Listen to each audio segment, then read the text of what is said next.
Chegando junto aos irmãos, Gênesis capítulo 37, versículo 18. Vendo-os de longe, e antes que chegasse a ele, conspiraram contra ele para o matarem. Então, neste versículo começa o início de um plano para a morte de José. Então eu pergunto: irmão deve fazer plano para matar outro irmão? Só que nem todo plano é realizado. Tanto é que José não foi morto por eles. Mas no capítulo 37, versículo 20, matemos e jogamos numa destas covas e diremos: uma besta fera o comeu. Neste versículo houve um diálogo entre os irmãos, pois é o que está faltando nos dias de hoje, realmente é o diálogo. Pois sem ele fica difícil chegar em um acordo. E os irmãos chegaram neste acordo de matar e jogar José numa cova. Agora pergunto: irmão mata outro irmão? Mas no capítulo de Gênesis 37, 21, um dos irmãos, o mais velho, era Rúben, teve compaixão de José. Disse: não lhe tiramos a vida.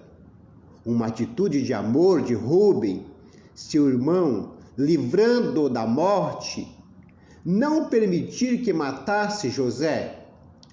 Eu imagino que ele devia ter pensado: isto é um absurdo, derramar o sangue de um irmão. Mas Rúben não permitiu e achou melhor que jogasse na cova vivo. Ele achou por bem não matar José, mas ele achou certo que jogasse ele em uma cova, em um poço, mesmo ele estando vivo. Aí continuo perguntando: irmão joga outro irmão, mesmo com vida, em um poço? Então foi isto que fizeram. Depois foram se alimentar, descansar, pois eles estavam com fome, pois este José já tinha dado muito trabalho. Talvez aproveitasse até para tirar uma sonequinha depois do lanche. Judas se manifesta.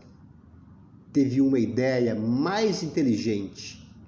Nosso irmão morre nesta cova, e o que vamos ganhar com isso?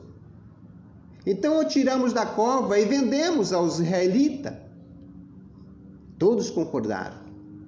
E assim disse Judá: não a nossa mão sobre ele, afinal ele é nossa carne.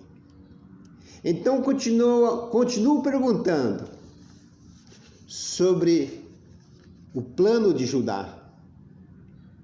Minha pergunta: irmão vende outro irmão?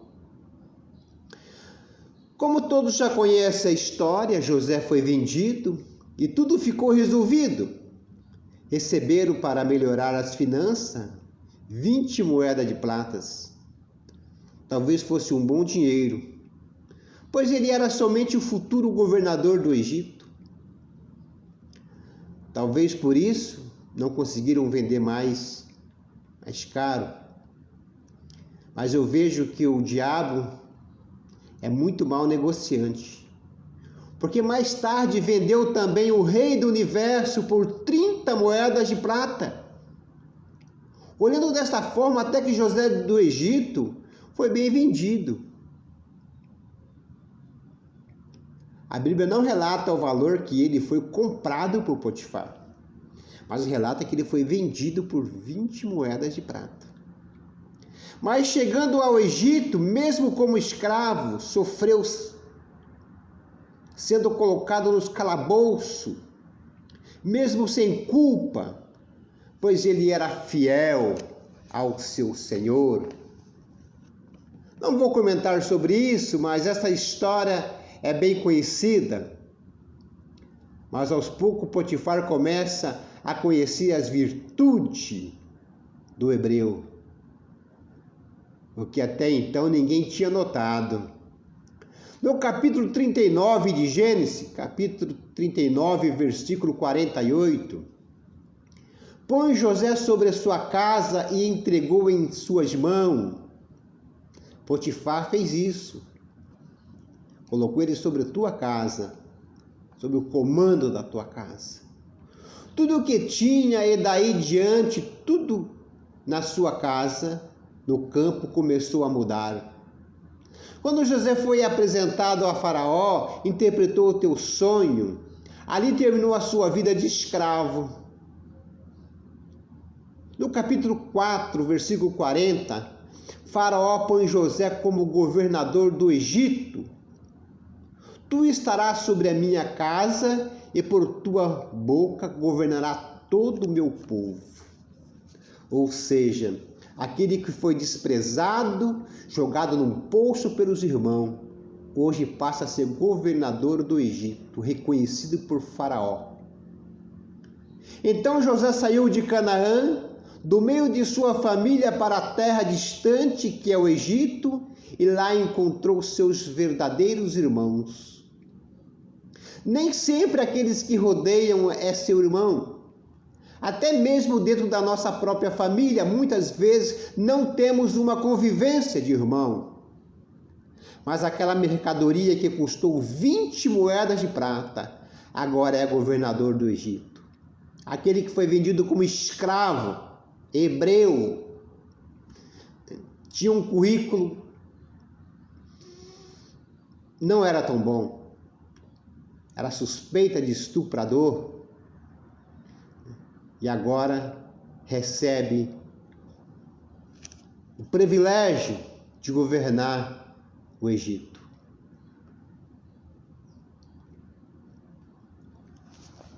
Foi como transformar a água em vinho, né? Devido à fome que estava gravíssima em Canaã, os filhos de Jacó vão para o Egito comprar alimento. Os filhos de Jacó, irmão de José. Então começa a interrogá-los, José, de uma maneira discreta.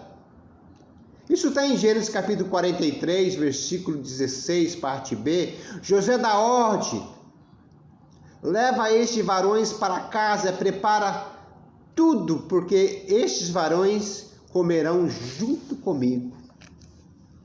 Ou seja, José preparou um jantar para aqueles que um dia jogaram ele no poço, na cova, aqueles que um dia desejaram a sua morte.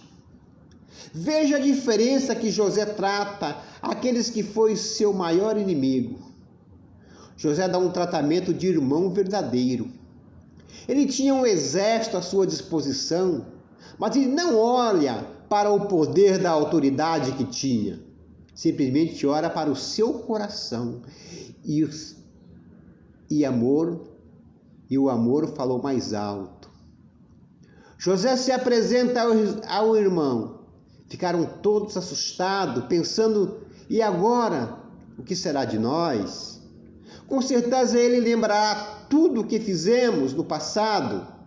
Mas José, no capítulo 45, versículo 10 de Gênesis, manda que eles busquem o pai e venha para perto dele, para que o sustente, porque ainda há mais 5 anos de fome dentro de mais 5 anos de fome dentro de um poço, e se lá estamos é porque fomos jogados por alguém que muitas vezes nos chamou de irmão. E agora José chama a família para o Egito para tratá-los, para servi-los, para dar a eles o melhor daquela terra. Afinal,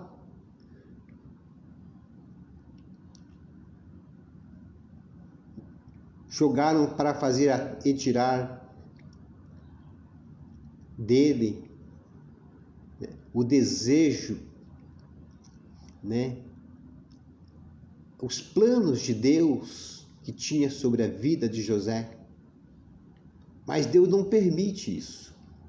Quando Deus tem um plano, ele se cumpre. Ele coloca José num monte, como fez dele o governador do Egito. Mas agora isto precisa permanecer firme na palavra de Deus. Salmo 40 diz o salmista: esperei com paciência no Senhor. Com paciência no Senhor. De que forma está esperando no Senhor? Deixe a ansiedade, permita que o Espírito Santo trabalhe em sua vida. Muitas vezes procuramos buscar sabedoria. Isto é muito bom. Muito bom. Porque se José não tivesse sabedoria, ele poderia tratar o irmão da forma que ele foi tratado em Canaã e jogado no poço. Mas José não pensa dessa maneira. José não pensa em jogar os irmãos em um poço. José trata o mal com o bem. José dá à família dele, aos irmãos dele, o tratamento verdadeiro de um irmão, de um servo de Deus.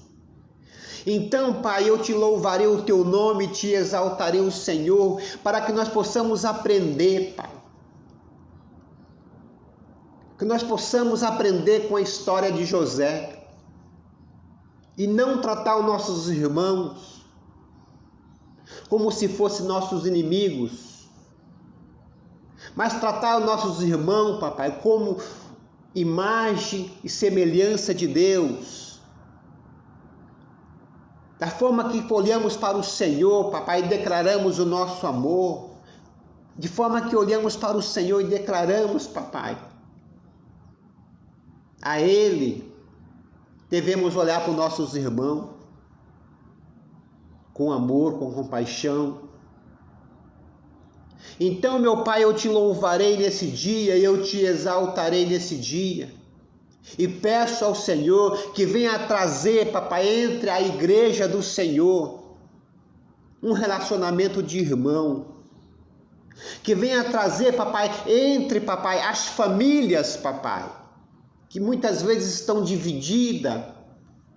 Que venha trazer um relacionamento de irmão. Aquele relacionamento moldado pelo Senhor, pelo teu Espírito Santo. Pai, que venha trazer entre as nações, Pai, entre os governantes, Pai, um tratamento de irmão, um tratamento governado pela sabedoria do Senhor, Pai. Então, Pai, nesse dia eu te bendigo e eu te exalto e eu te louvo. Fica conosco, papai, e nos ensina, Deus, a olhar os nossos irmãos, papai, com amor. Nos ensina a tratarmos, papai, com sabedoria. E assim eu te louvarei, e assim eu te bendirei de todo o meu coração. Fica conosco nesse dia e dai-nos a tua paz. Aquele que se encontra enfermo, aquele que se encontra doente, aqueles que precisam de um toque do Senhor, uma cura do Senhor, Pai. Receba, papai, em nome de Jesus. Aqueles que precisam, papai, do alimento. Que assim, papai, os irmãos em Cristo possam, Deus, fazer como José, os alimenta, o tire, papai, daquela terra de fome e traga para um lugar aonde há provisão. Então, papai, eu oro nesse momento em nome do Pai, do Filho e do Espírito Santo. Eu oro em nome de Jesus. Amém.